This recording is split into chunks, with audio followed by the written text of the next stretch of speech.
آج سے 65 ملین سال پہلے زمین پر ایک وقت تھا جب یہاں پر ڈائناسور کے نام کی ایک مخلوق راج کیا کرتی تھی۔ یہ وہیں چلتے تھے جہاں آج ہم چل رہے ہیں، یہ اسی ہوا میں سانس لیتے تھے، اسی زمین پر یہ ایک دوسرے سے لڑتے رہے اور 14 کروڑ سالوں تک ان کی کئی ہزار نسلوں نے زمین پر راج کیا رکھا، جن میں اڑنے والے، زمین اور سمندر میں رہنے والی نسلیں بھی شامل ہیں۔ پھر اچانک ایک دن ایسا آیا جس نے کچھ ہی گھنٹوں کے اندر ان جانوروں کا زمین سے نام و نشان مٹا کر رکھ دیا۔ ایسا کیوں ہوا، یہ جاننے کے لیے ہمیں آج سے تقریباً 6 کروڑ 50 لاکھ سال پہلے پیچھے جانا ہوگا، جب ایک چھوٹا سا ایسٹرائیڈ کا ٹکڑا زمین سے 20 کروڑ میل دور ایک بڑے ایسٹرائیڈ سے ٹکرایا، جس سے اس بڑے ایسٹرائیڈ کی ٹوٹنے کے بعد ڈائریکشن بدل جاتی ہے اور یہ 22,000 میل پر گھنٹہ کی رفتار سے زمین کی طرف بڑھنے لگتا ہے، اور چاند کے بہت نزدیک سے گزر کر جب یہ زمین کے انوائرمنٹ میں آتا ہے تو اس کی رفتار 70,000 کلومیٹر پر گھنٹہ تک ہوتی ہے، اور فرکشن کی وجہ سے یہ تقریباً 11 سے 15 کلومیٹر لمبا ایسٹرائیڈ، جو کہ 2 ٹریلین میٹرک ٹن کے وزن کے برابر ہوتا ہے، ایک بڑے آگ کے گولے کے اندر بدل جاتا ہے۔ یہ اتنا تیزی سے آگے بڑھ رہا تھا کہ اس نے صرف 4 منٹ کے اندر اٹلانٹک اوشن کو پار کر لیا، اور اس کی چمک اتنی زیادہ تھی کہ زمین پر ٹکرانے سے پہلے ہزاروں جانوروں نے جنہوں نے اس کی روشنی کو دیکھا، اس قدر تیز روشنی کو دیکھنے کے بعد وہ جانور اندھے ہو گئے، اور وہ اس کی گرمی کو زمین پر محسوس کر رہے تھے۔ اور پھر اچانک سے یہ میکسیکو کی ایک گھاٹی کے پاس جا کر ٹکراتا ہے، اور 25,000 ڈگری سیلسیس کے ٹیمپریچر کا، جو کہ 10 ہائیڈروجن بم کے ایک ساتھ زمین پر ٹکرانے سے پیدا ہونے والے دھماکے کی شدت ہے، اتنی ہی شدت سے یہ اچانک زمین سے ٹکرا جاتا ہے۔ یہ اتنا پاورفل دھماکہ تھا کہ زمین کی لاکھوں ٹن وزنی دھاتیں اس دھماکے کے بعد اڑ کر اسپیس میں چلی گئیں، اور اس ٹکراؤ والی جگہ پر 150 کلومیٹر چوڑا اور 20 کلومیٹر گہرا گڑھا بن گیا، جس کے 16 منٹ اور 40 سیکنڈ کے بعد زمین پر ہر طرف ریکٹر سکیل کے مطابق 11 کی شدت کا شدید ترین زلزلہ آیا، جس نے سونامی کی بڑی بڑی لہروں کو پیدا کیا، اور زمین کی پلیٹس میں ٹکراؤ کی وجہ سے وہ آتش فشاں پہاڑ جو کہ اب تک سو رہے تھے، اچانک سے ایکٹیو ہو کر آگ برسانے لگے۔ اس کے 800 کلومیٹر کے ریڈیس کے اندر تقریباً ہر جانور دھول اور راکھ کے اندر بدل گیا۔ اس تباہی میں اڑنے والے ڈائناسور زمینی خطرے سے تو بچ گئے، لیکن جو میٹل اور پتھر دھول بن کر خلا میں گئے تھے، وہ زمین کی گریویٹیشنل فورس کی وجہ سے آگ کے گولے بن کر 40 منٹ کے بعد زمین پر برسنے لگے۔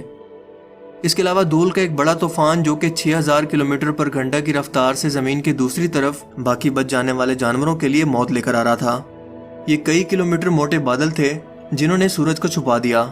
زمین کا ٹیمپریچر 100 ڈگری سیلسیس تک پہنچ گیا، یعنی کہ وہ ٹیمپریچر جس پر پانی بوائل ہونا شروع ہو جاتا ہے،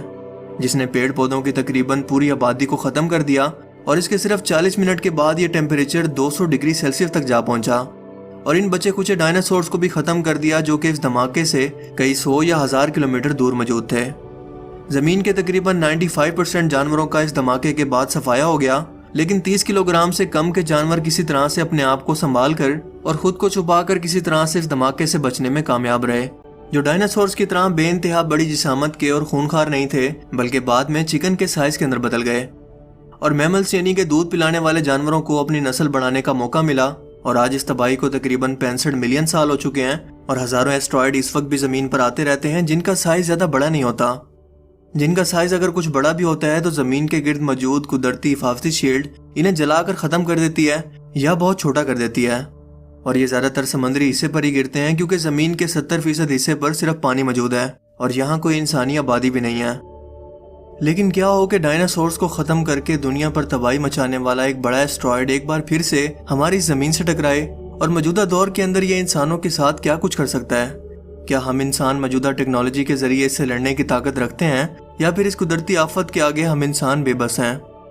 آپ کو بتاتا چلوں کہ زمین اور اس کے اندر موجود ہر ایک چیز کے خاتمے کے متعلق، یعنی کہ یہ دنیا کس طرح سے ختم ہو سکتی ہے، اس کے متعلق سائنس کے اندر بہت ساری تھیوریز موجود ہیں، جن میں سے ایک یہ بھی ہے کہ مستقبل کے اندر کوئی بہت بڑا ایسٹرائیڈ زمین سے ٹکرا کر زمین کے ٹکڑے کر کے اس کو تباہ کر سکتا ہے، ہر ایک چیز کو فنا کر سکتا ہے، لیکن کب یہ ہم نہیں جانتے،